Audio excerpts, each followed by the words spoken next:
Hello, how's it going? Good. What you up to today? Hey, I'm here to do a pickup. Pickup. What's the last name? Valenza. Olenza?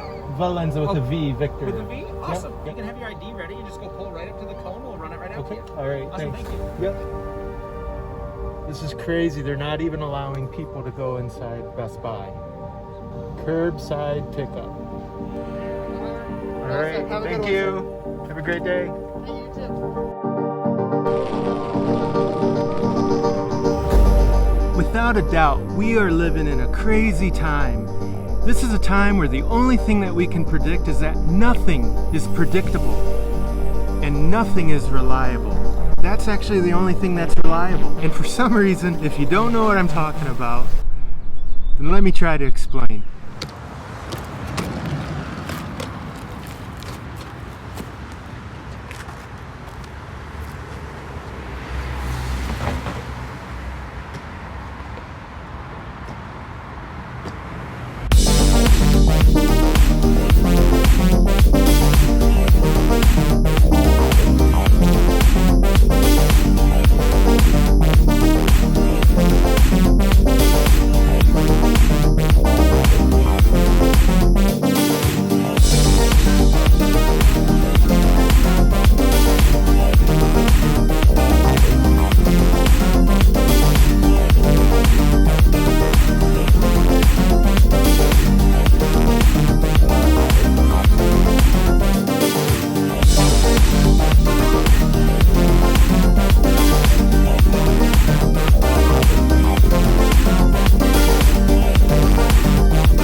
This is my COVID story.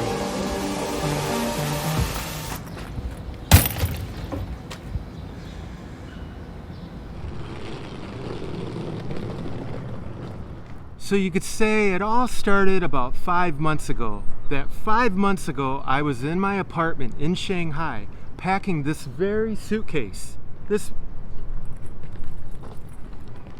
This very suitcase. I decided to travel light as I'm only going to be away for a couple weeks, and I hate to bring too much when I travel. I didn't bring my drone, didn't bring my cameras, because after all, I was only going to Europe for a business trip.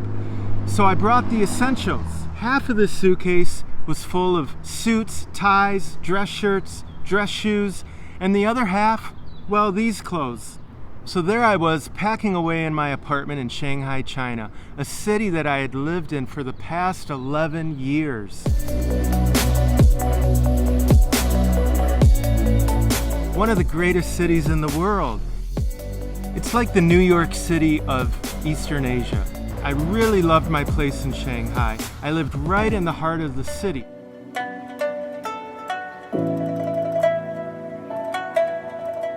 My apartment was on the 4th floor of what they call a lane house, kind of a turn-of-the-century communal apartment building. What I mean by a communal is just that.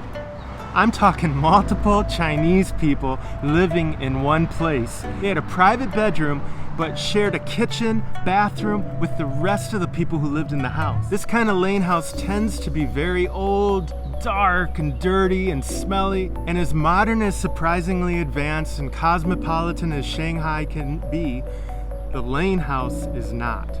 But it offers a ton of character, and each lane house inside is different and unique.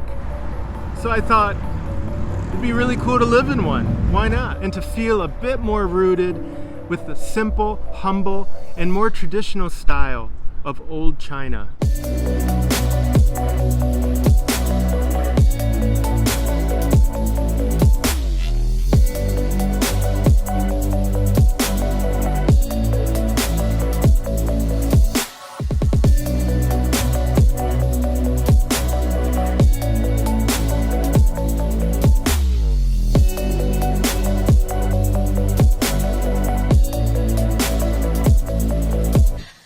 In my lane house, there was a small family that lived on the first floor and an old couple that was on the second floor.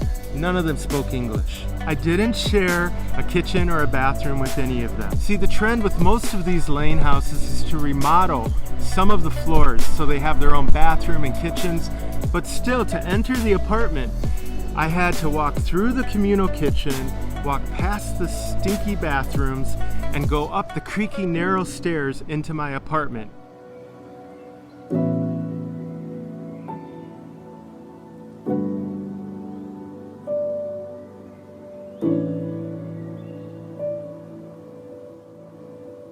In my apartment, it was really nice. Yes, with my own bathroom, my own kitchen, and my kids each had their own bedroom. We loved it.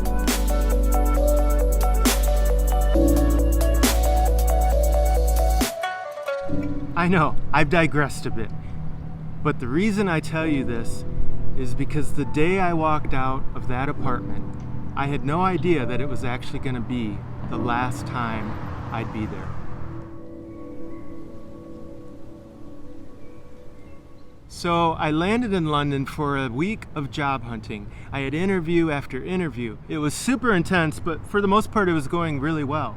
But I remember starting to see more and more on the news about this concern of a virus outbreak in Wuhan. And as there were a lot of schools from China at this recruiting fair, I started to see them becoming increasingly more concerned and distracted on their phones. As things changed minute by minute and the news of COVID was developing in China, I started to worry and became concerned for the people I loved and cared for back home.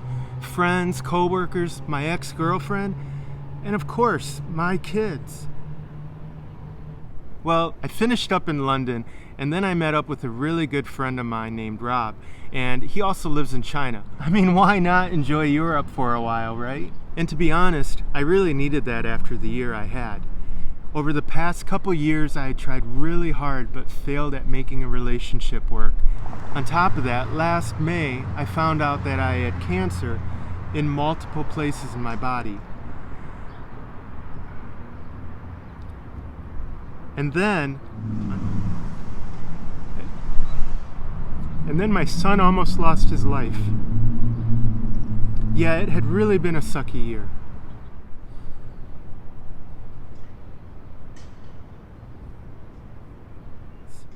So by this time we're in France, and Rob and I found it hard not to be consumed by all the news.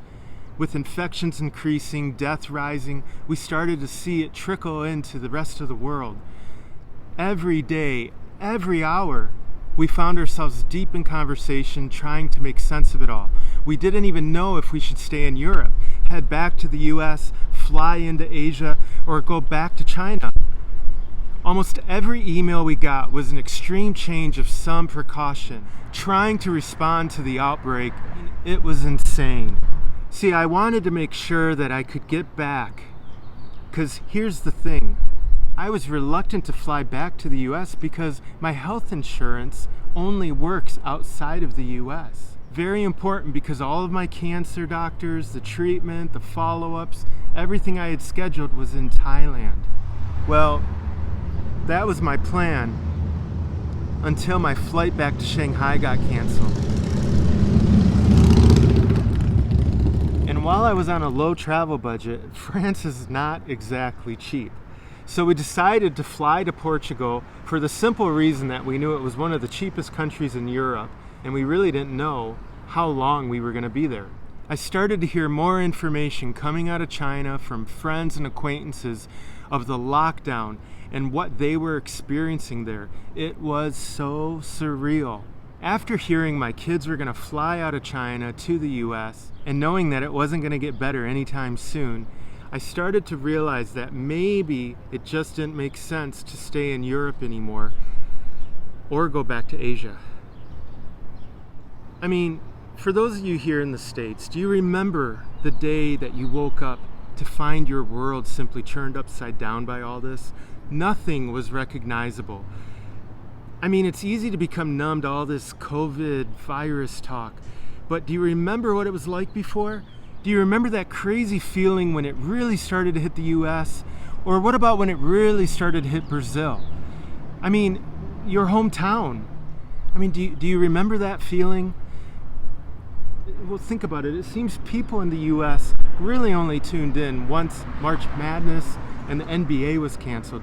But for those of us that live outside of the US, I mean, this has been a reality for months already. I mean, I felt I was being pulled in so many different directions, so many different angles, but all of it was interconnected. I just found myself so exhausted. So eventually, after too many hostels, too many cheap hotels, I gave up on staying outside of the US and I decided to fly back to my sister's house in Michigan.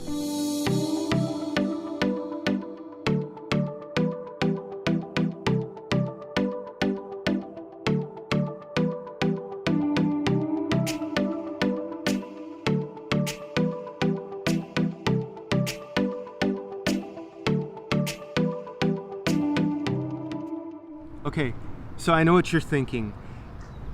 COVID was in China, I left China, then I went to countries in Europe, which all got hit very bad with COVID, and then I came to the US, and as you're aware of, now it's worse here than anywhere else.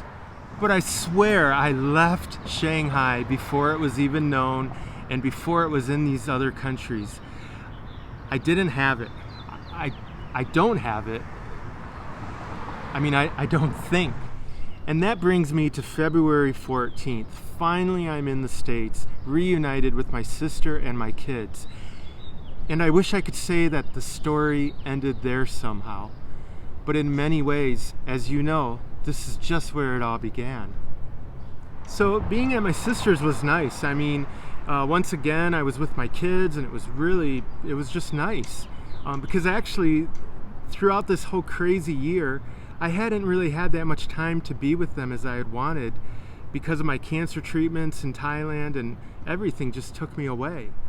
And they are super busy with schoolwork because, you know, they're still with a private international school in China, and they've been doing virtual learning this whole time. And it's not easy. I mean, they're doing about 6 hours, if you can imagine, 6 hours a day of homework, and that makes it kind of busy for me too. But it was about after a month arriving in the States, things really got bad here. Beyond the borders shutting down and planes grounded, mandatory quarantines popping up all over the place, I still wasn't sure if I should try to fly back to China. And keep in mind, I still had required procedures that I had to do in Thailand.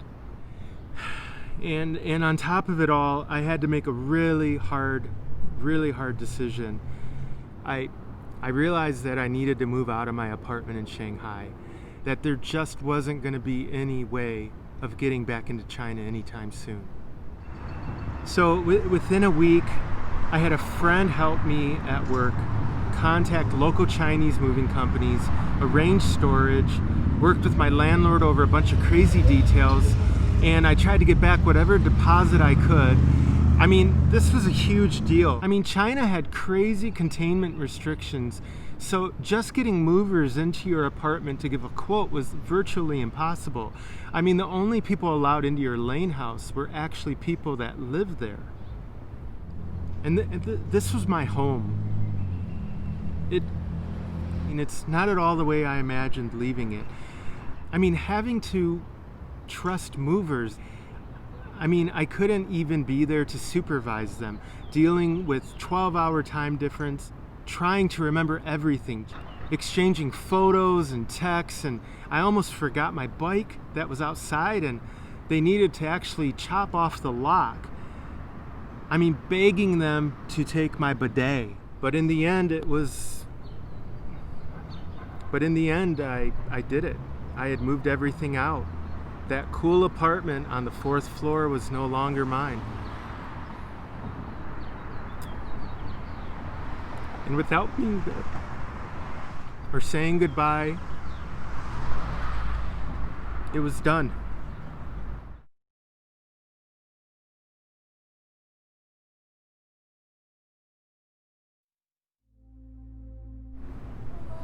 Now a ton of memories, 0 apartment, and my life in 41 boxes.